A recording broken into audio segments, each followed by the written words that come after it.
Multiple modalities for liquid biopsy in colorectal cancer screening are under exploration and investigation. They're clearly not ready for prime time, but there is a lot of investigation that's ongoing.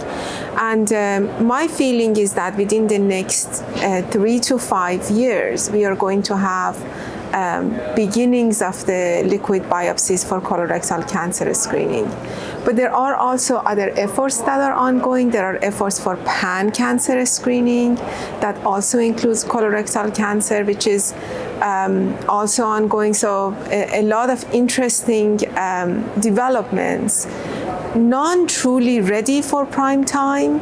And by that, I mean we are not ready to put aside the validated screening strategies such as colonoscopy or a stool-based test. But we are moving in that direction to hopefully have access to blood-based assays for colorectal cancer screening and other cancer screening.